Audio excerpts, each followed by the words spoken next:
અહીંયા લેવામાં આવે અણુઓની સંખ્યા. શું? અણુઓની સંખ્યા. ધ્યાન અહીંયા. ધારો કે મેં અહીંયા અણુઓની સંખ્યા લીધી, એ કઈક આવી લીધી. અહીંયા લીધું ધારો કે મેં 5, 10, સોરી 10, 20, 30, 40, 50, 60, 70 આવી રીતના. આ તો ખબર છે ને આલેખ. અહીંયા મેં ઝડપ લીધી. ધારો કે અહીંયા મેં લીધું 10 મીટર પ્રતિ સેકન્ડ, 20 મીટર પ્રતિ સેકન્ડ, 30 મીટર પ્રતિ સેકન્ડ, જે કાંઈ હોય, 40, 50, 60, 70, 80 ને 90 આ ઝડપ લીધી. હવે આપણી આગળ ધારો કે એક વાયુ પાત્ર છે અને એની અંદર 100 અણુ છે. ટોટલ કેટલા? 100 અણુ કે પરમાણુ. તો આપણે કાલ વાત થઈ હતી મુજબ કે 100 ની ઝડપ એક સમાન નહીં હોય. એટલે એનો મતલબ એવું નથી કે કોઈની એક સમાન નહીં હોય. એનો મતલબ એવો નથી. બધાની સમાન નહીં હોય, પણ અમુક અણુ એવા નીકળી શકે કે અમુક પરમાણુ એવા નીકળી શકે કે જેની ઝડપ સમાન હોય. રેડી? અને વાયુના નમૂનામાં રહેલા વાયુના અણુઓમાં 3 લાક્ષણિકતા હોય કે ઓછામાં ઓછા અણુ એવા હોય કે એની ઝડપ ખૂબ વધારે હોય. હા કે ના? એ સમજાય છે? આ 100 અણુમાંથી બહુ એવા ઓછા અણુ હશે કે જેની સ્પીડ બહુ વધારે હોય. ધારો કે મેં સ્પીડ બધાની માપી લીધી. કેમ માપી એ પછીની વાત છે. એના માટે થિયરીઓ છે, એના માટે ઇન્સ્ટ્રુમેન્ટ છે. આ 100 માંથી ધારો કે આપણી આગળ 5 અણુ એવા નીકળ્યા કે જે બહુ વધારે સ્પીડથી ભાગે છે. ધારો કે એમ માની લીધું કે એ 80 મીટર પ્રતિ સેકન્ડની સ્પીડથી ભાગે છે. કેટલી? 80. તો આ 80 મીટર પ્રતિ સેકન્ડ હોય ત્યાં અમારે 5 જ્યાં મળતા હોય એ મીંડું કરવાનું થાય કે 80 મીટર પ્રતિ સેકન્ડની સ્પીડથી ભાગતા અણુની સંખ્યા કેટલી? તો કે 5. તો આ મારે મીંડું કરવાનું થાય. હવે સમજાણી આખી વાત? પછી આપણે આની અંદર બીજા અણુઓની ગતિમાં આપી તો આપણને એવું જોવા મળ્યું કે ભાઈ બહુ ઓછા અણુ એવા છે કે જેની સ્પીડ બહુ ઓછી છે. જેમ કે 6 અણુ આની અંદર એવા નીકળ્યા કે જે માત્ર 10 મીટર પ્રતિ સેકન્ડની ઝડપથી ગતિ કરે છે. તો એ 6 જ્યાં આવતા હોય અહીંયા મારે 10 વાળી લાઈનમાં ટીક કરવાનું થાય. અહીંયા સમજાણી આખી વાત? આવી રીતના મેં માપી લીધું. માની લો કે 30 મીટર પ્રતિ સેકન્ડની ઝડપથી ગતિ કરતા અણુઓની સંખ્યા 35 છે. તેનું મીંડું મારે અહીં મૂકવાનું થાય. કેને સમજાતું?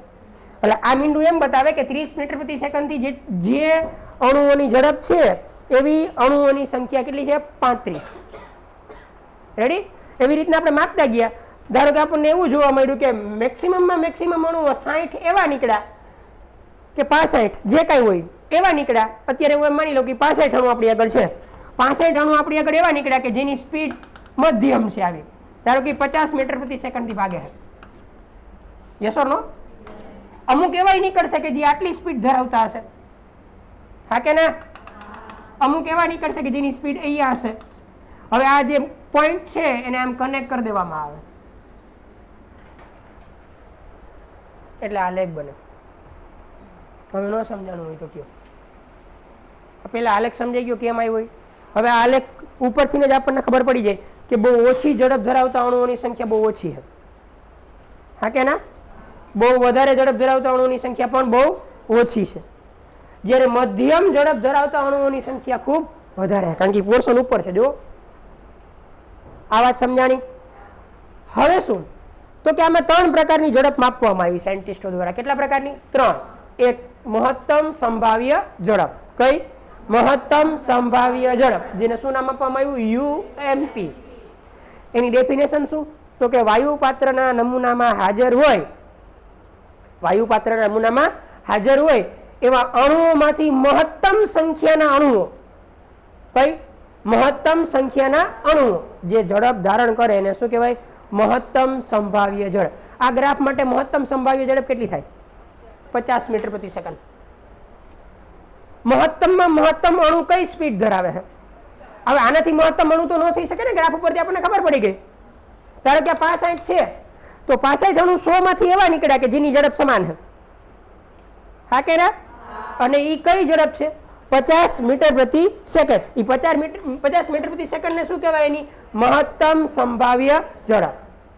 પણ મહત્તમ સંભાવ્ય ઝડપ જે હોય એ ઝડપ બધા અણુની હોય એવું જરૂરી નથી.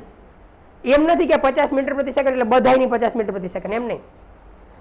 તો ખરેખર આપણે આ વાયુના પાત્રમાં રહેલા અણુઓની ગતિને કે ઝડપને ન્યાય આપવું હોય તો કેવી રીતના આપી શકાય? તો કે એક જ રસ્તો છે, એવરેજ. કયો? બોલો કયો? તો એવરેજ માપવામાં આવી તો એને યુ એવી એવું નામ આપવામાં આવે. શું? યુ એવી. એ આપણે ગણતરી કરી. શું કર્યું? તો આપણને ખબર પડી કે આ ઝડપ કરતા થોડીક વધારે છે. હા કે ના? અને એના હજી થોડાક નજીકના મૂલ્યનું માપન કરવા માટે આપણે હજી નવી ઝડપ ડિફાઇન કરી, જેને શું કહેવાય? URMS. એ ગણતરી કરી, આપણને ખબર પડી કે તો આના કરતા વધારે છે. એટલે પેલી હોય એમપી હોય, બીજી હોય એવી હોય અને ત્રીજી હોય આરએમએસ હોય. એટલે ઝડપ વધારેમાં વધારે કઈ થાય? આરએમએસ, પછી એવી અને પછી એમપી. પણ એટલી ઝડપ ધરાવતા અણુઓની સંખ્યાનો ક્રમ ઉલટો હોય. હવે મને કોઈ એમ પૂછે કે મહત્તમમાં મહત્તમ અણુઓની સંખ્યા કઈ ઝડપ ધરાવતા અણુઓની હોય? પછી આમાં કોઈને કઈ હવે પ્રશ્ન? હવે આ ગ્રાફમાં આપણે વાયુ નથી બદલાયો. ધારો કે મેં હિલિયમ માટે ગ્રાફ દોર્યો હતો, તો હિલિયમ માટે જ છે. આ T1 ટેમ્પરેચર છે. ક્યારે? હવે જો હું તાપમાન બદલાવું તો જ ઝડપ બદલાય અને તો જ આ ગ્રાફનો શું બદલાય? શેપ. ક્ષેત્રફળ નો બદલાયો. આનું ક્ષેત્રફળ કોના બરાબર હોય? અણુની સંખ્યા બરાબર.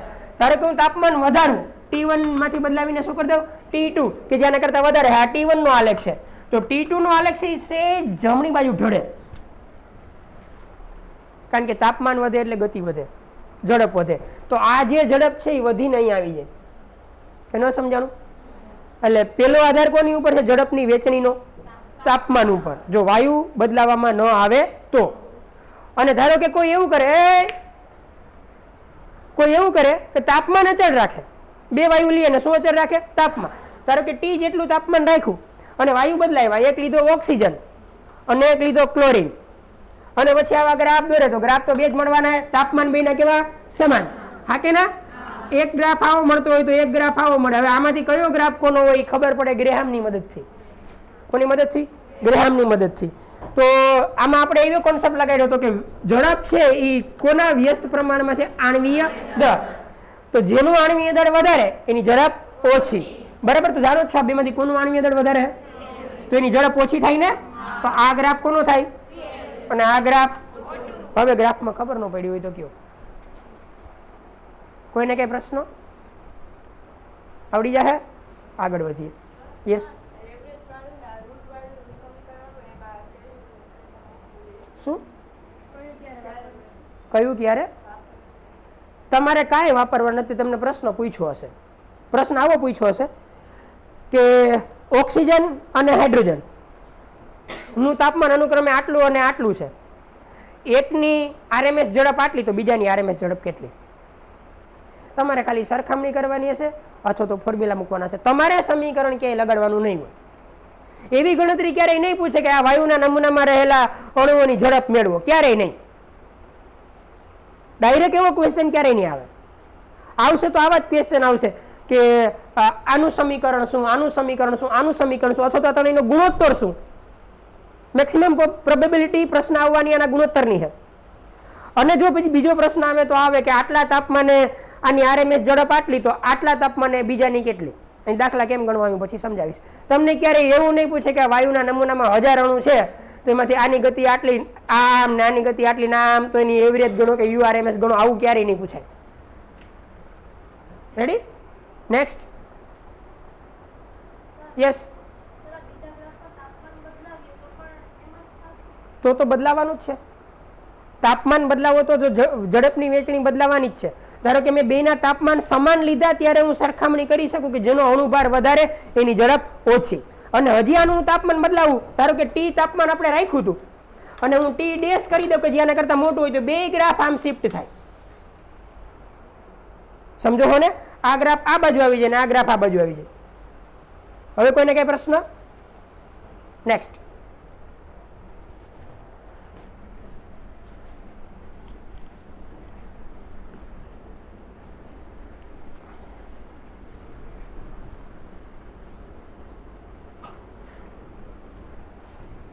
હવે આપણે નવી થિયરી શરૂ કરીએ કે જે થિયરીનું નામ છે મિત્રો વાસ્તવિક વાયુની વર્તણૂક. શું? વાસ્તવિક વાયુની વર્તણૂક અથવા આદર્શ વાયુની વર્તણૂકથી વિચલન. કયો ટોપિક છે? વાસ્તવિક વાયુની વર્તણૂક અથવા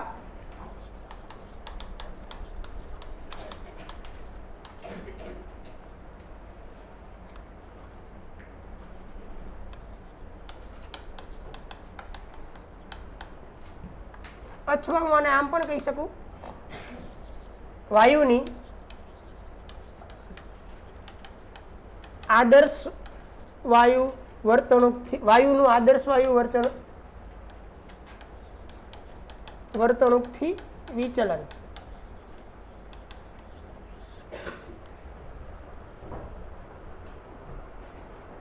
ભાઈ ધ્યાન અહીંયા સીધા ટટાર. આપણે જાણીએ છીએ કે જો ચોક્કસ પરિસ્થિતિમાં વાયુ આદર્શ હોય તો એના વાયુના નિયમો લગાડી શકાય અને પીવી બરાબર એના સમીકરણ લગાડી શકાય. વાયુ કેવો હોય? આદર્શ. તો એને ચોક્કસ પરિસ્થિતિમાં વાયુના નિયમો લગાડી શકાય અને આદર્શ વાયુ સમીકરણ પીવી બરાબર એના લગાડી શકાય. આમાં કોઈને કે પ્રશ્ન? પણ આપણે એ પણ જાણીએ છીએ કે દુનિયાનો કોઈ પણ વાયુ આદર્શ નથી. સમૂહ નંબર 18 ની અંદર જે વાયુઓ છે કે જેને આપણે આદર્શ વાયુ એવું નામ આપીએ, એ વાયુ પણ આદર્શ નથી. જેમ કે helium, neon, argon, krypton, xenon અને રેડોન. આને આપણે કહીએ આદર્શ, પણ એ પણ આદર્શ વાયુ નથી. દુનિયાની અંદર કોઈ એવો વાયુ નથી કે જે આદર્શ છે. તો દુનિયાની અંદર રહેલા બધા વાયુ કેવા છે? તો કે વાસ્તવિક છે. કેવા? વાસ્તવિક. અથવા તેને કહેવાય બિન આદર્શ. કેવા? બિન આદર્શ. હાલો, આ પ્રશ્ન ક્લિયર? એ શા માટે છે એ આપણે સમજીએ. દુનિયાનો કોઈ વાયુ આદર્શ નથી. દરેક વાયુ કેવા છે? વાસ્તવિક. વાસ્તવિક વાયુને બીજી ભાષામાં શું કહી શકાય? બિન આદર્શ. તો વાયુ શા માટે બિન આદર્શ છે અથવા તો વાસ્તવિક છે, એની વર્તણૂક કઈ, બધી વસ્તુ આપણે આની અંદર સમજવાનો પ્રયત્ન કરીએ. ખબર કેમ પડી કે દુનિયાનો દરેક વાયુ આદર્શ નથી? ધ્યાન અહીંયા. ખબર આમ પડી, અચળ તાપમાન રાખવામાં આવ્યું. શું? તો પાછો તમે એવો પ્રશ્ન ન કરતા હો કે સાહેબ તમે તો કહેતા હતા ને કે બોયલનો નિયમ હાઇડ્રોજનને લગાડી શકાય, ઓક્સિજનને લગાડી શકાય, બધા વાયુ લગાડી શકાય. તો વાયુ તો આદર્શ નથી, તો બોયલનો નિયમ અચળ તાપમાને કેમ લાગે એને?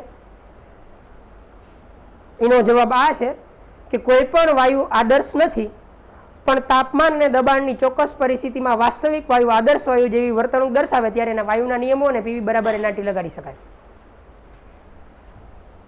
એ તો આજનો લેક્ચર પૂરો થાય એટલે ખબર પડી જાય. દુનિયાનો કોઈ વાયુ આદર્શ નથી, બધા કેવા છે? વાસ્તવિક. પણ તાપમાન અને દબાણની ચોક્કસ પરિસ્થિતિમાં વાસ્તવિક વાયુ કોના જેવી વર્તણૂક કરે? આદર્શ વાયુ જેવી. ત્યારે એને વાયુના નિયમો અને આદર્શ વાયુ સમીકરણ પીવી બરાબર એનાથી લગાડી શકાય. રેડી? ધ્યાન અહીંયા. પેલા તો આપણે એ જાણવું પડશે કે ખબર કેમ પડી કે દરેક વાયુ વાસ્તવિક છે? તો કે ખબર આમ પડી. બોયલ યાદ આવે. કોણ? અચળ તાપમાન આપણે કયો નિયમ જોતા હોઈએ? બોયલનો નિયમ. મિત્રો એક ગ્રાફ છે કે જે આપણે ડ્રો કર્યો હતો બોયલની અંદર, પી વી વર્સિસ પી. યાદ આવે? કોઈ પણ દબાણ અને કદનો ગુણાકાર અચળ હોય. જો અચળ તાપમાને વાયુ આદર્શ હોય તો એને બોયલનો નિયમ લગાડી શકાય. હા કે ના? અને જો અચળ તાપમાને વાયુ આદર્શ હોય, અચળ તાપમાને બોયલના નિયમનું પાલન કરતો હોય, તો પીવી વર્સિસ પી નો ગ્રાફ આમ સ્ટ્રેટ લાઈન જવો જોઈએ. જો વાયુ કેવો હોય? આદર્શ. ખબર છે? પીવી વર્સિસ પી એક અક્ષને સમાંતર. હા કે ના? તો સાયન્ટિસ્ટોને વિચાર આવ્યો કે આપણે ડ્રો કરીએ આવા ગ્રાફ બોયલના નિયમની મદદથી. પેલા એને હિલિયમ લીધો. કોણ? હિલિયમ. કે જેને આપણે આદર્શ કહેતા હોય એવો કોણ? હિલિયમ. એટલે જો વાયુ આદર્શ હોય તો સ્ટ્રેટ લાઈન ગ્રાફ મળવો જોઈએ. આમાં કોઈને કઈ પ્રશ્ન હોવો પણ ન જોઈએ. આગળની થિયરી. હા, કયો વાયુ લીધો? હિલિયમ. ગ્રાફ ડ્રો કર્યો આમ ગયો, ઉપર ભાગ્યો ડાયરેક્ટ. તો શું હિલિયમને આદર્શ કહી શકાય? નહીં. જો આદર્શ હોત તો એ પણ આમ સીધી લીટીમાં આવત. હા, એ વસ્તુ અલગ છે કે અહીંયા સીધી લીટી મળે એવું જરૂર નથી. સીધી લીટી અહીંયા પણ મળી શકે, અહીંયા પણ મળી શકે, પણ સીધી લીટી હોત. નથી મળતી એટલે શંકા ગઈ કે હિલિયમ આદર્શ વાયુ ન હોઈ શકે. તો સાયન્ટિસ્ટોએ વિચાર્યું કે કદાચ હિલિયમની અંદર આવું થતું હોય, બિચારા આગળ 2 જ ઇલેક્ટ્રોન છે, તો આપણે બીજો વાયુ લઈએ. એને લીધો ડાયહાઇડ્રોજન. શું? બોલો. એનો ગ્રાફ આવો મળ્યો. મતલબ એ થયો કે એ પણ આદર્શ નથી. યસ ઓર નો? કોઈને કઈ શંકા? સાયન્ટિસ્ટોના મગજમાં એ આઈડિયા આવ્યો કે કદાચ મોનો એટોમિક ને ડાયો એટોમિક વાયુ છે, કદાચ આવું કરતા હોય. કારણ કે એક મોનો છે ને એક ડાય છે, હા કે ના? તો એને પોલી એટમિક વાયુઓ લીધા. કેવા? પોલી. જેમ કે પેલા ડાયએટોમિક ની વાત કરી તો હજી એક ડાયએટોમિક લઈને ટ્રાય કરી, નાઇટ્રોજન. તો નાઇટ્રોજને તો આવું કર્યું, પેલા નીચે ગયો ને પછી ઉપર ભાગ્યો. સમજાય? પછી પોલી એટોમિક વાયુઓ લેવામાં આવ્યા, જેમ કે CH4 છે, SO2 છે, NH3 છે. જેમ કે એમોનિયા લેવામાં આવ્યો, એમોનિયાનો ગ્રાફ આવો મળ્યો. ફરીથી સેમ પ્રશ્ન કે આ બેમાં તો વાંધો નહોતો, એ બે તો ખાલી એવું જ કરતા હતા કે ઉપર ભાગતા હતા. આ તો નીચે જઈને ઉપર જાય છે, મતલબ કે હજી આ તો કઈક કોમ્પ્લિકેટેડ રચના છે. Yes or no? આદર્શ નથી એ વાત final. Yes or no? Carbon monoxide માટે ટ્રાય કરી. કોના માટે? Carbon monoxide. એનો ગ્રાફ આવો મળ્યો. મતલબ એ નીકળો કે દુનિયાનો કોઈ પણ વાયુ આદર્શ નથી. કારણ કે જો કોઈ પણ વાયુ આદર્શ હોય તો એની જે પીવી વર્સિસ પી ના આલેખની લાઈન છે એ આમ એક અક્ષને સમાંતર જવી જોઈએ, એક પણમાં જતી નથી. એટલે અહીંયાથી ખબર પડી. અને આ વસ્તુનો અખતરો કરનાર વૈજ્ઞાનિક હતો વાન ડર વાલ્સ. કોણ? બોયલે નિયમ બનાવી દીધો, એને ચોક્કસ પરિસ્થિતિમાં કહી દીધી. પરિસ્થિતિ વાન ડર વાલ્સને ખબર નહોતી બિચારાને, એટલે એ તો મન પડી પરિસ્થિતિમાં માંડ્યો ગ્રાફ દોરવા, તો ગ્રાફ આવવા માંડ્યા.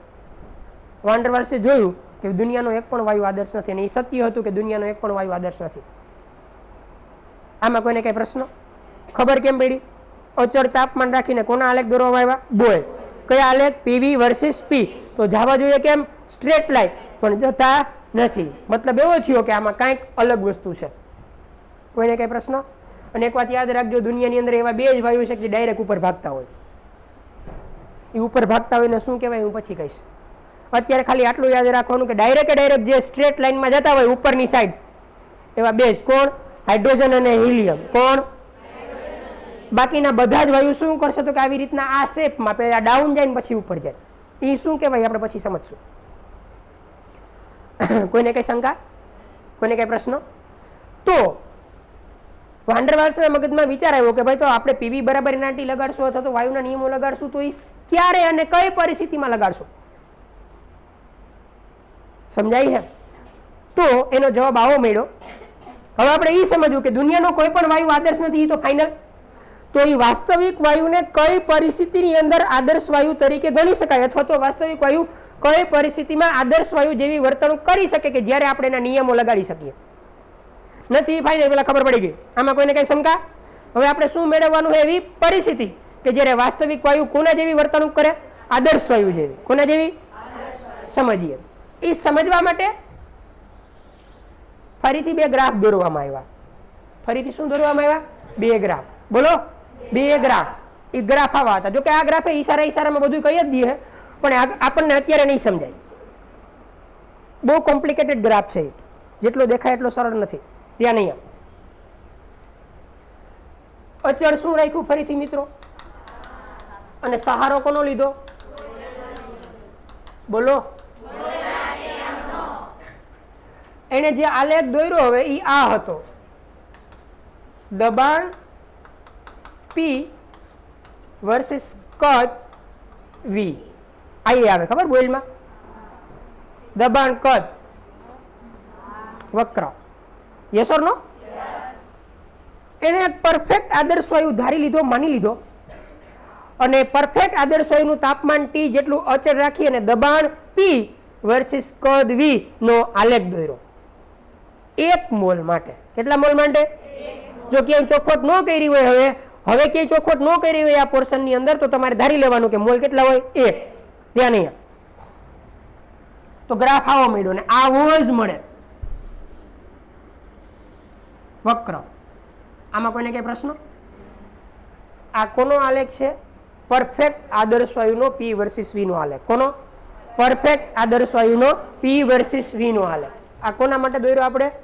આદર્શ વાયુ. કોઈને કઈ પ્રશ્ન?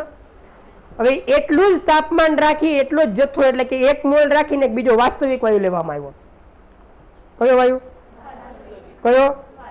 અને એનો પણ આ આલેખ દોર્યો. તો એ આલેખ આવો મળ્યો.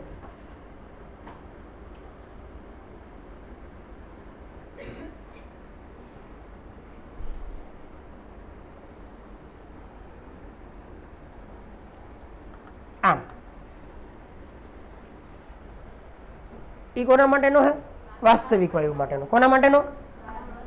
બેયના સમાન તાપમાન, આનું ટી તો આનું ટી, આનો 1 મોલ તો આનો 1 મોલ, P વર્સિસ V નો આદર્શ વાયુનો ગ્રાફ આવો, વાસ્તવિક વાયુનો ગ્રાફ આવો. આ ગ્રાફ ઉપરથી આપણે આવી સમજૂતી આપી શકીએ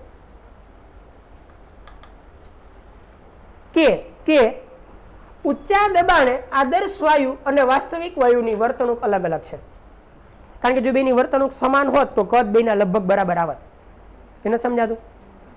આ ઊંચું દબાણ જ કહેવાય ને આ તો ભાગ. ઊંચા દબાણે આદર્શ વાયુથી વાસ્તવિક વાયુ ટોટલી ડિફરન્ટ વર્તણૂક દર્શાવે. કારણ કે જો બે આદર્શ હોય, જો બેની વર્તણૂક સમાન હોય તો જથ્થો સમાન લેવામાં આવે, તાપમાન સમાન રાખવામાં આવે તો કદ સમાન મળવું જોઈએ, જે મળતું નથી. જેમ જેમ તમે દબાણ ઘટાડતા જાઓ એમ લગભગ બેયના કદ સમાન થતા જાય અને એક એરિયા એવો આવે કે જે દબાણની અંદર બેયના કદ લગભગ કેવા થઈ ગયા? સમાન. એટલે કે બેયની વર્તણૂક લગભગ કેવી થઈ ગઈ? એને સમજાતું? ઈ દબાણ ઊંચું કહેવાય કે નીચું? બોલો ફરીથી. હું આમ કહી શકું કે વાસ્તવિક વાયુ જે પરિસ્થિતિમાં, તમારે કઈ લખો નથી છાનમનો બેહો, વાસ્તવિક વાયુ જે પરિસ્થિતિમાં આદર્શ વાયુ જેવી વર્તણૂક કરે તે પરિસ્થિતિ આપણે ક્યારના કહેતા હતા ને કે એવી પરિસ્થિતિ કઈ, એમાં એક પરિસ્થિતિ મળી ગઈ શું? અને મિત્રો ઓરડાનું જે દબાણ છે નીચું જ હોય, એટલે બોઇલ ઓરડાના દબાણે પ્રયોગ કરતો તો એમાં બોઇલ ખોટો નહોતો, કારણ કે 1 ATM જેટલું જ છે. હાલો, કોઈને કઈ પ્રશ્નો? વાસ્તવિક વાયુ આદર્શ વાયુ જેવી વર્તણૂક ક્યારે દર્શાવે? નીચા દબાણે. એક જવાબ બોલ્યો. ક્યારે? નીચા દબાણે. બોલો. ઊંચા દબાણે શું થાય? આદર્શ વર્તણૂકથી વિચલિત થાય. શું થાય? આદર્શ વર્તણૂકથી વિચલિત થાય. યાદ રાખજો, ઊંચા દબાણે સમાન જથ્થાના આદર્શ વાયુ અને વાસ્તવિક વાયુમાં વાસ્તવિક વાયુનું કદ આદર્શ વાયુ કરતા વધારે હોય. સમજાણું? કઈ શું સમજાણું? કદ લઈએ આપણે કોનું? આઈડિયલ ગેસનું, અને કદ લઈએ આપણે રિયલ ગેસનું. વાસ્તવિક એટલે રિયલ અને આઈડિયલ એટલે આદર્શ. એમાં કદ કોનું વધારે હોય? વાસ્તવિક વાયુનું. કોનું? હું નથી કહેતો એવું, આ ગ્રાફ કહે છે. આ ગ્રાફ ઉપરથી આપણને શું ઇન્ફોર્મેશન મળી? નીચા દબાણે વાસ્તવિક વાયુ આદર્શ વાયુ જેવી વર્તણૂક કરી શકે. કોઈને કઈ પ્રશ્નો? સીધા ડટા ધ્યાન અહીંયા. હજી એક ગ્રાફ દોરવામાં આવ્યો મિત્રો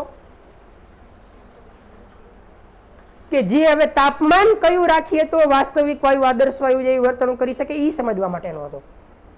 આ કોને સમજવા માટેનો? દબાણ. તો ઓલું કોને સમજવા માટેનો? તાપમાન. ફરીથી આપણે સહારો કોનો લેશું? બોય. કોનો? આપણે શું રાખશું અચળ? બોલો. આલેખ ફરીથી કોનો લેશું? બોયલ ને મૂકવાનું નથી, કારણ કે આ ખબર બોલથી નથી પડી તો હવે બધી સાબિતી બોલથી નથી કરવાનું થાય. હા કે ના? હવે જે આપણે આલેખ દોરશું એ આ હશે, PV વર્સિસ P. આ જ કયો? PV versus P. બોલો. PV versus P. જો વાયુ પરફેક્ટ આદર્શ હોય, વાયુ પરફેક્ટ આદર્શ હોય તો ગ્રાફ આમ જવો જોઈએ. યસ ઓર નો? શંકા? આદર્શ વાયુ લઈને ગ્રાફ દોર્યો તો આવો મળ્યો. યસ. આ બાજુ આવતા રહ્યું, અહીંયા આવતા રહ્યું થોડીક વાર. કેમેરામાં નો દેખાય તો કઈ નહીં. હાલો, આદર્શ વાયુ આવી ગયો. આદર્શ વાયુનો ગ્રાફ આવો મળશે. હાલો, રેડી? કેટલું કવર થાય છે? આટલું તો ન શક્ય બને. હાલો, રેડી? આદર્શ વાયુ છે એનો ગ્રાફ આવો જાય. કોઈને કઈ પ્રશ્ન? હવે આપણે કયો વાયુ પસંદ કરીએ? વાસ્તવિક. કયો? આમાં તમે ગમે તાપમાને આલેખ દોરશો, તાપમાન અચળ રાખીને, વધારે તાપમાન ઓછું તાપમાન, ગ્રાફ આમ જ જાય. હા કે ના? હવે આપણે વાસ્તવિક વાયુને T1 ટેમ્પરેચરે દોરીએ. કયા ટેમ્પરેચરે? તો ગ્રાફ આવો મળશે. આ કોનો હોય? વાસ્તવિક નો. જો આવો. યસ ઓર નો? આ કોણ? વાસ્તવિક વાયુ. આલેખ દોરવામાં આવ્યો તો આદર્શ નથી, ફાઇનલ થયું. એમાં આટલું વિચલન છે. કોઈને કઈ પ્રશ્ન? વાન્ડરવેલ્સે અખતરો કર્યો. અત્યારે T1 જેટલું તાપમાન અચળ રાખ્યું હતું, હવે એને તાપમાન વધારીને કરી દીધું T2. કેટલું? બોલો. કે જે T2 T1 કરતા વધારે છે. પાછો આ જ વાયુ લીધો, તાપમાન વધાર્યું, પીવી વર્સિસ પી નો ગ્રાફ દોર્યો, આમ મળ્યો.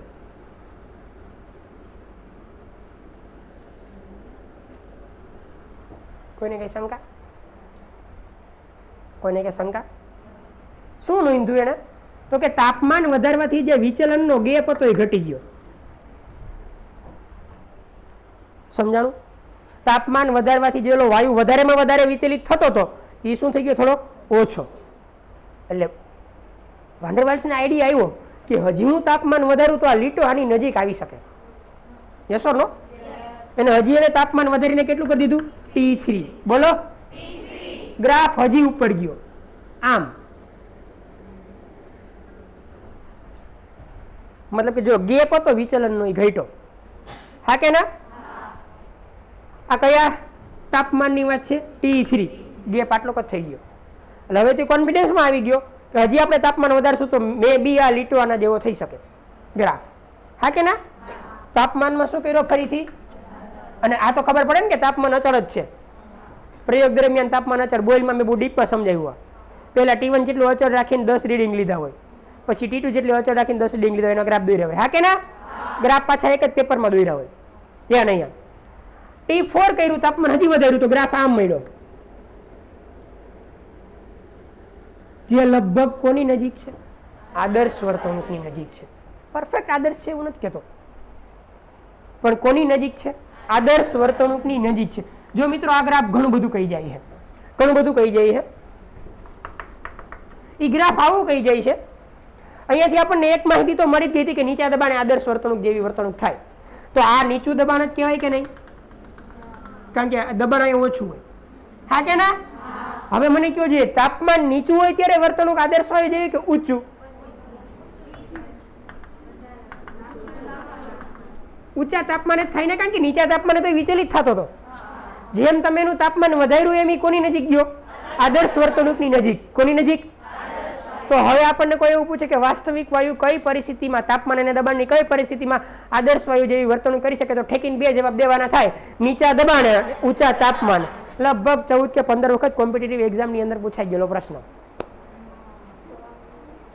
કોઈને કઈ પ્રશ્ન? We can prove with two graph, PV versus P and P versus V. આવડી જાય? શું જવાબ આવશે ભાઈ? વાસ્તવિક વાયુ ક્યારે આદર્શ વાયુ જેવી વર્તણૂક કરે? નીચા દબાણે અને ઊંચા તાપમાને. ફરીથી બોલો. અને જે વાસ્તવિક વાયુ જે તાપમાને આદર્શ વાયુ જેવી વર્તણૂક દર્શાવે એ તાપમાનને એ વાયુનું બોઇલ તાપમાન અથવા તો બોઇલ બિંદુ કહેવાય. શું કહેવાય? બોઇલ તાપમાન અથવા તો બોઇલ બિંદુ.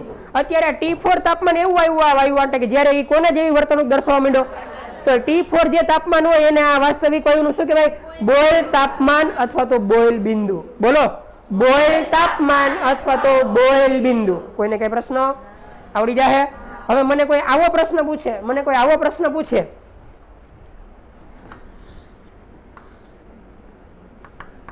તાપમાન અને દબાણની કઈ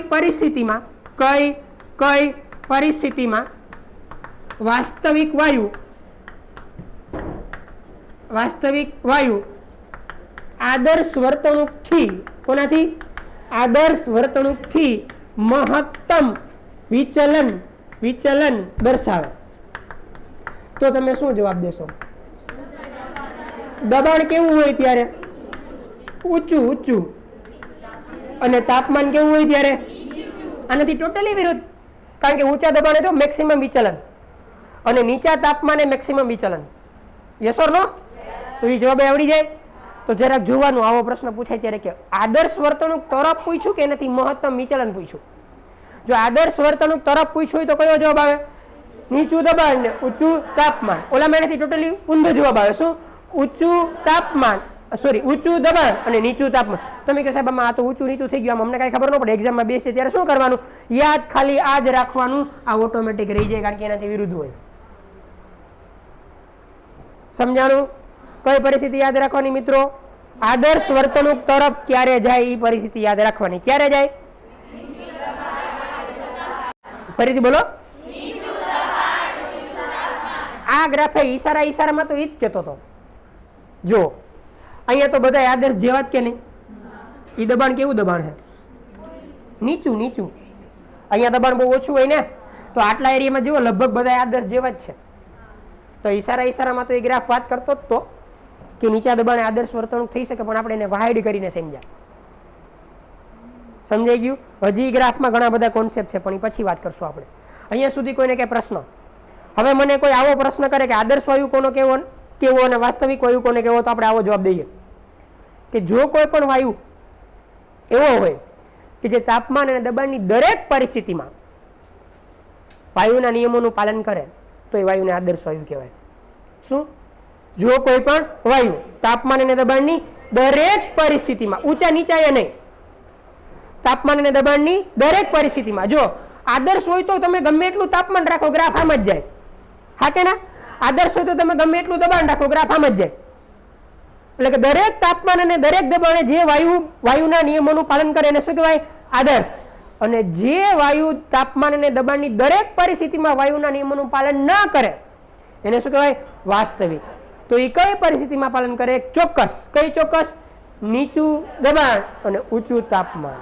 આ બધા તાપમાન અને બધા દબાણે આદર્શ વાયુના નિયમોનું પાલન કરે નહીં. ડેફિનેશન આવી જાય. કઈ પરિસ્થિતિમાં પાલન કરે? તો આદર્શ. દરેક તાપમાન અને દબાણની પરિસ્થિતિમાં કોનું પાલન કરે? વાયુના નિયમોનું. અને દરેક પરિસ્થિતિમાં ન કરે તો વાસ્તવિક. તો એ કઈ પરિસ્થિતિમાં કરી શકે? નીચું દબાણ અને ઊંચું તાપમાન. આમાં ન સમજાણું એવા કેટલા? બધાને ખબર પડી ગઈ? પેલા બે ગ્રાફ દોરી નાખો ત્રણેય, અને આ ઇન્ફોર્મેશન લખો, પછી આપણે આગળ વધીએ. મિત્રો હું થોડીક આમાં હજી પણ હું ધીમું ભણાવું છું, હજી ધીમું ભણાવીશ, પણ આ કોન્સેપ્ટ બહુ કામના છે. એમાં ન સમજાય તો વિના સંકોચે ઊંચી આંગળી કરીને પૂછી લેજો. કઈ ઝડપ જેવું નથી લાગતું ને? આ બાજુ સમજાય? યસ.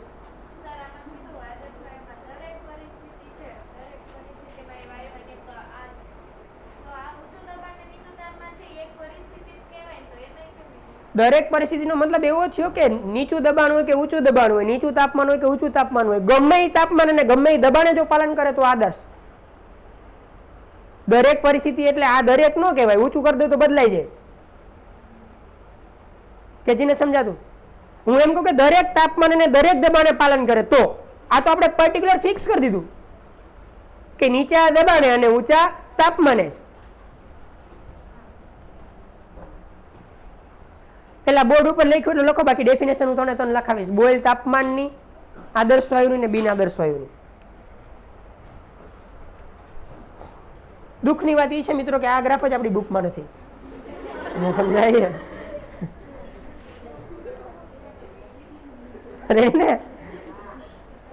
અને આ ગ્રાફ ને તમે આમ પણ દોરી શકો. જો આવો ગ્રાફ આપ્યો હોય તો પણ તમે છેતરાતા નહીં.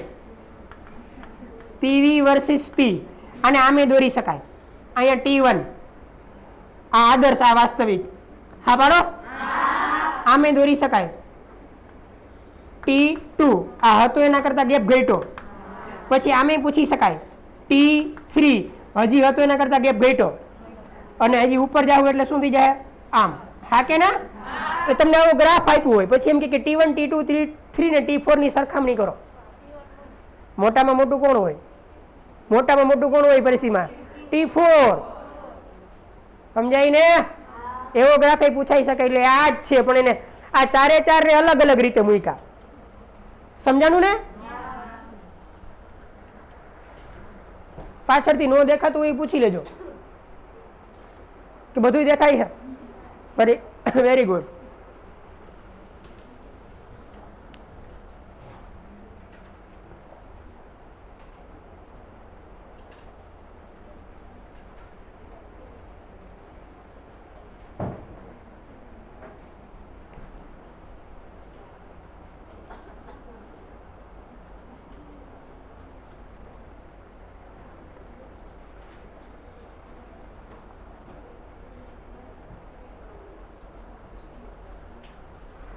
અહીંયા મેં લખ્યું તાપમાન અને દબાણની કઈ પરિસ્થિતિમાં વાસ્તવિક વાયુ આદર્શ વર્તણૂકથી મહત્તમ વિચલન દર્શાવે?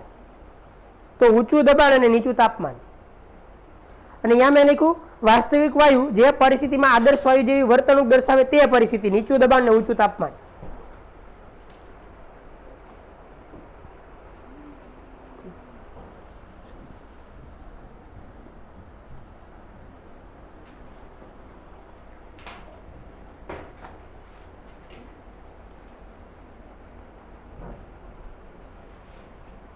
મિત્રો સમજાય છે ને?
ચલો રેડી.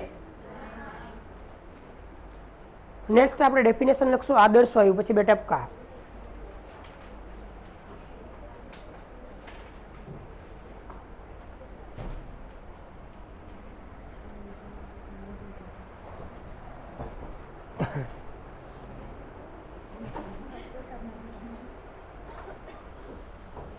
તાપમાન અને દબાણની દરેક પરિસ્થિતિમાં આદર્શ વાયુની વ્યાખ્યા. તાપમાન અને દબાણની દરેક પરિસ્થિતિમાં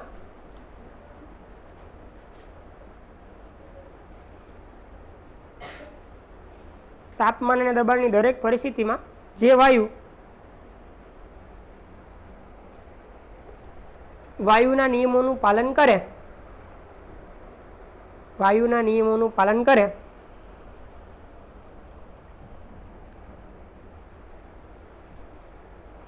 તેને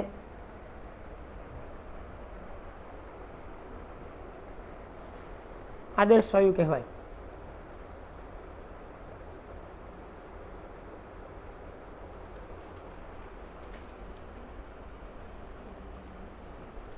હાલો રેડી? આવડી જાય મિત્રો? આ ટૂંકમાં આદર્શ વાયુની વ્યાખ્યા. હવે આપણે લખીએ વાસ્તવિક વાયુ.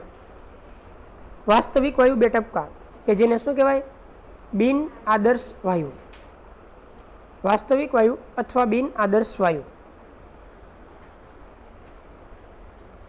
તાપમાન અને દબાણની દરેક પરિસ્થિતિમાં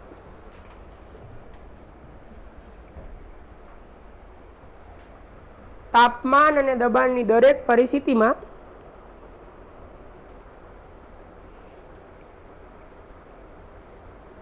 જે વાયુ વાયુના નિયમોનું પાલન ન કરે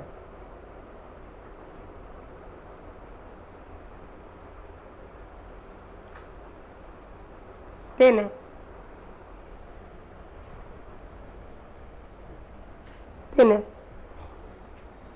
વાસ્તવિક વાયુ કહેવાય. Hello ready? બોઇલ બિંદુ અથવા બોઇલ તાપમાન. Next definition. બોઇલ બિંદુ અથવા બોઇલ તાપમાન એનો સિમ્બોલ છે મિત્રો કેપિટલ ટી અને કેપિટલ બી, પણ સબસ્ક્રિપ્ટની અંદર થોડોક નીચે લખીને સબસ્ક્રિપ્ટ કહેવાય, ઉપર લખીને સુપરસ્ક્રિપ્ટ કહેવાય. રેડી? ટી બી બોઇલ તાપમાન. વ્યાખ્યા: વાસ્તવિક વાયુ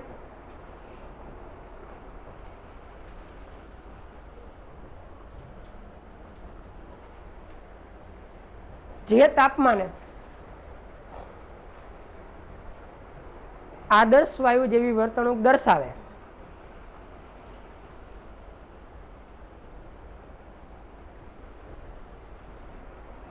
આદર્શ વાયુ જેવી વર્તણૂક દર્શાવે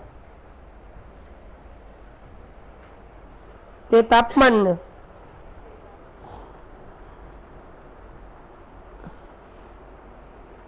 તે વાસ્તવિક વાયુનું બોઇલ તાપમાન અથવા બોઇલ બિંદુ કહેવાય. તે તાપમાનને તે વાસ્તવિક વાયુનું બોઇલ તાપમાન અથવા બોઇલ બિંદુ કહેવાય. ફોર્મ્યુલા લખજો એનું.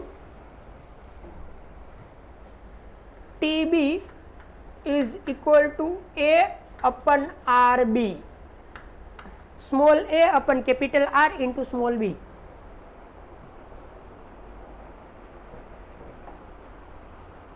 જ્યાં A અને B વાન્ડરવાલ્સના અચળાંકો છે, અને એ બિચારો સાબિત કરતો હતો આવું બધું. A અને B વાન્ડરવાલ્સના અચળાંકો છે. આર વિશે મારે કંઈ કહેવાની જરૂર નથી. સાર્વત્રિક વાયુ અચળાંક. કોણ છે એ? સાર્વત્રિક વાયુ અચળાંક. હવે A અને B ની હિસ્ટ્રી આપણે આ નેક્સ્ટ લેક્ચરમાં સમજશું. અત્યારે એના વિશે હું કંઈ નથી કહેતો, કારણ કે નીટ 2019 ની અંદર આમાંથી એક ક્વેશ્ચન પૂછવાનો હતો. A 20માં નથી આવ્યો, એટલે 21 અથવા તો 22માં મે બી આમાંથી એક ક્વેશ્ચન આવી શકે, A અથવા તો B માંથી. પણ એને ડિટેલમાં આપણે કાલે ભણશું. ટેક્સ્ટ બુકમાં કંઈ એનું બીજું જાજુ આપ્યું નથી, પણ આપણે ડિટેલમાં ભણશું. પણ આવતીકાલે આજે આપણે થોડોક પોર્શનને આગળ વધારીએ. અત્યારે A અને B વિશે તમે બીજું કંઈ સમજવાની તમારે જરૂર નથી. બોઇલ તાપમાનનું સમીકરણ, બોઇલ તાપમાન કોને કહેવાય ખબર પડી ગઈ. હવે આપણે એ પ્રશ્નનો જવાબ લઈએ કે વાયુ શા માટે આદર્શ વર્તણૂકથી વિચલિત થાય છે. જો વિચલિત થાય એવું આપણે સાબિત કરી દીધું, હા કે ના? અને કઈ પરિસ્થિતિમાં વાસ્તવિક વાયુ આદર્શ વાયુ જેવી વર્તણૂક કરે એ આપણે સાબિત કરી દીધું. એટલે કે વાયુના નિયમ તો કોઈ પણ વાયુને લગાડી શકાય, પણ એનું એક રિસ્ટ્રિક્શન છે કે દરેક પરિસ્થિતિમાં વાસ્તવિક વાયુ આદર્શ વાયુના નિયમોનું કે પીવી બરાબર એનઆરટી નું પાલન કરે नहीं। कया तापमान ने कया दबाणे? ऊंचा तापमाने अने नीचा दबाणे करी शकाय। हवे आपणे ई प्रश्नने समजीए के वायु जे वास्तविक छे ई शा माटे आदर्श वर्तणूकथी विचलित थाय छे? आदर्श केम नथी बनतो? समजाणुं? એટલે હું અત્યારે જે વાત કરવા માંગુ એ આ છે કે આદર્શ વાયુની વર્તણૂકથી વિચલન ના કારણો એ વાસ્તવિક વાયુ જ હોય તો આપણને ખબર જ છે કે વાસ્તવિક વાયુની આદર્શ વાયુની વર્તણૂકથી વિચલનના કારણો. પણ એવું તો એની અંદર શું બન્યું કે આદર્શ નથી? તો એનો જવાબ આ છે મિત્રો. બે કારણો છે એના કે આપણે જે બે અભિધારણાઓને ધારી લીધી હતી એ બે અભિધારણાઓ એમાંથી અભિધારણાઓ આપણે જે ધારી લીધી હતી વાયુની KMTGમાં ખબર ને 4-5 હતી એમાંથી બે અભિધારણા સ્વીકારી શકાય એવી નથી, ખોટી છે. કેટલી અભિધારણા? બે. કેવી છે? સ્વીકારી શકાય એવી નથી, ખોટી છે. એ બે અભિધારણાનું આપણે પેલા નામ લખીએ, તમે સીધા ડટર બેજો, વ્યવસ્થિત સમજો. એમાં પહેલી અભિધારણા આ હતી કે વાયુના કણો વચ્ચે, કણ એટલે ખબર ને, અણુ અણુ અથવા તો પરમાણુ પરમાણુ, વાયુના કણો વચ્ચે આકર્ષણ બળ નહિવત છે. આપણે આવું કીધું હતું ને. એક તો આ અભિધારણા ખોટી છે. કઈ અભિધારણા ખોટી છે? વાયુના અણુ અણુ અથવા તો પરમાણુ પરમાણુ વચ્ચે આકર્ષણ બળ નહિવત છે. આ અભિધારણા સ્વીકારી શકાય એવી નથી. શા માટે? આપણે સમજીએ મિત્રો. કોઈ પણ વાયુને સંપૂર્ણ આદર્શ વાયુ ત્યારે જ કહી શકાય જ્યારે એના અણુ અણુ કે પરમાણુ પરમાણુ વચ્ચે આકર્ષણ ન થાય ને અપાકર્ષણ ન થાય. થવું જ ન જોઈએ, જરા કઈ નહીં. સમજાય છે? તો આપણે એ પણ જોઈ ગયા કે આપણે આદર્શ વાયુ હિલિયમ લઈએ તો એમાં એક નિર્બળ આકર્ષણ બળ પ્રવર્તે છે, લંડન આકર્ષણ બળ. તો આકર્ષણ બળ આવે એટલે વાયુ આદર્શ ન હોય. હા, એ આદર્શની નજીક હશે એ ફાઇનલ, કેમ કે આંતરાણવીય આકર્ષણ બળ ખૂબ નિર્બળ છે. આખી વાત સમજાણી? એટલે કોઈ મને એવો પ્રશ્ન કરે કે આદર્શ વર્તણૂકથી વાસ્તવિક વાયુ વિચલિત શા માટે થાય, એનો જવાબ પેલો આ આવે કે આપણે એવું ધારીને આગળ વધતા હતા કે આદર્શ એટલે છે કે એમાં આંતરાણવીય આકર્ષણ બળ નથી, જ્યારે એમાં નહિવત આંતરાણવીય આકર્ષણ બળ આવેલા હોવાથી પરફેક્ટ સંપૂર્ણ આદર્શ વાયુ જેવી વર્તણૂક કરી શકશે નહીં. હાલો રેડી? પેલું કારણ સમજાણું. કયું? કઈ અભિધારણા સ્વીકારી શકાય એવી નથી? વાયુના કણ વચ્ચે આકર્ષણ બળ નહિવત છે, એ વસ્તુને સ્વીકારી ન શકાય. છે ખરું એ ફાઇનલ, અને છે એટલે એ આદર્શ નથી. જો આકર્ષણ ન થતું હોત ને અપાકર્ષણ ન થતું હોય, સંપૂર્ણ નહીં, તો અને માત્ર તો જેને શું કહી શકાય? આદર્શ વાયુ, જે વાયુની કલ્પના વિશ્વની અંદર શક્ય નથી. હાલો રેડી? કોઈને કે પ્રશ્ન? ને બીજી અભિધારણા આ ખોટી છે કે વાયુના કુલ કદની સાપેક્ષે અથવા વાયુના કણો વચ્ચે રહેલી ખાલી જગ્યા, વિશાળ જગ્યા એમ પણ લખી શકાય, વિશાળ જગ્યાની સાપેક્ષે તેના એક કણનું કદ શું કરી શકાય? આ પણ સ્વીકારી શકાય એવી વાત નથી. કેમ? એ હમણાં આપણે સમજશું. ભાઈ આપણે એમ કીધું કે એક અણુનું કદ જ નથી, તો એ અણુ ગયો ક્યાં? એનું કંઈક કદ છે, એ કેટલું છે, શું કરે છે, આપણે પછી સમજશું. એક આ અભિધારણા સ્વીકારી શકાય એવી નથી. આ બે અભિધારણાઓ સ્વીકારી શકાય એવી નથી, એટલે દરેક વાયુ આદર્શ વાયુ નથી. શું? આ બે અભિધારણાઓ સ્વીકારી શકાય તેવી નથી, માટે દરેક વાયુ આદર્શ વાયુ નથી. સંપૂર્ણ આકર્ષણ કે અપાકર્ષણ ન થતું હોય તો જ આદર્શમાં, નહીવત તો નહીવત થાય તો હે, હા કે ના? અને કુલ કદની સાપેક્ષમાં કે ખાલી જગ્યાની સાપેક્ષમાં તમે વાયુના એક અણુના કદને અવગણી શકો નહીં. શા માટે નહીં? હમણાં ખબર પડી જાય. ભલે નાનો છે એ વાત ફાઇનલ, બિંદુ કોણ છે એ વાત પણ ફાઇનલ. મેં પહેલા જ કીધું હતું કે અભિધારણા સાચી પણ હોઈ શકે ને સાચી ન પણ હોઈ શકે. એક નજરે આપણને આ બે સાચી જ લાગતી હતી, આપણે બીજી નજરે જોયું ત્યારે ખબર પડી કે આ તો ખરેખર વાસ્તવિકતાથી અલગ છે. Yes or no? યસ. તો આ બંને અભિધારણા સ્વીકારી શકાય તેવી માટે દરેક વાયુ કેવો નથી? આદર્શ નથી. ધ્યાન અહીંયા. હવે જો પેલી અભિધારણા શું ફેરફાર કરે હું સમજાવું, બીજી આપણે કાલે સમજશું. અહીંયા ધ્યાન. આ અભિધારણા ના કારણે વાયુ શા માટે આદર્શ નથી સમજીએ. ધ્યાન અહીંયા મિત્રો.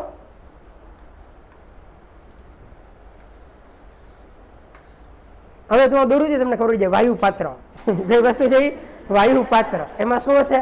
વાયુના અણુઓ. બોલો શાબાશ.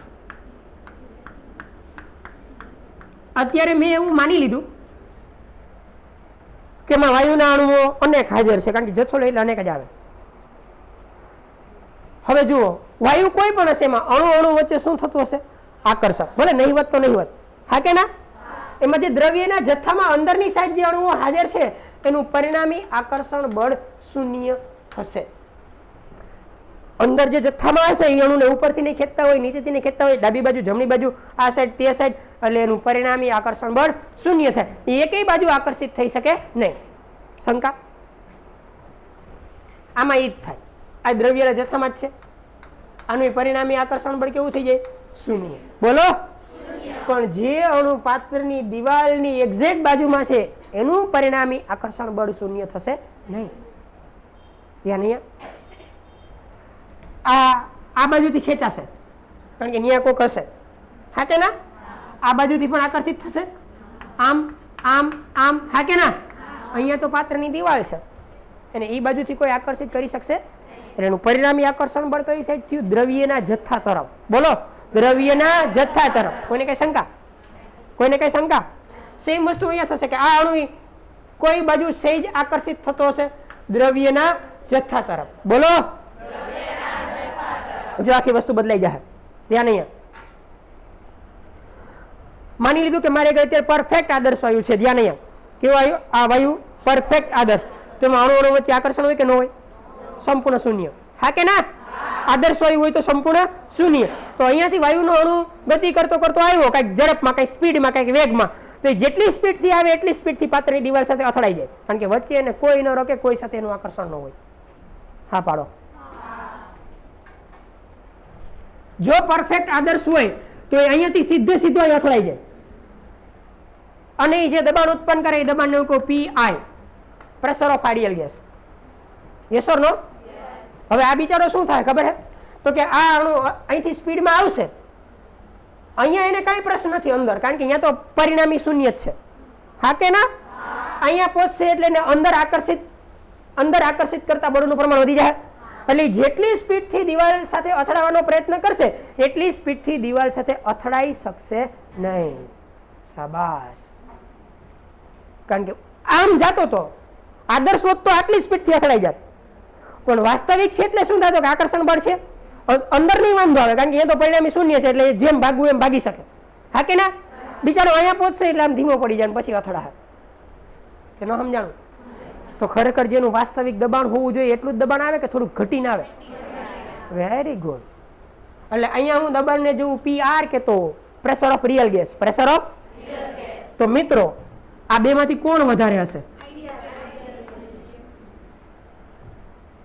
Ideal gas.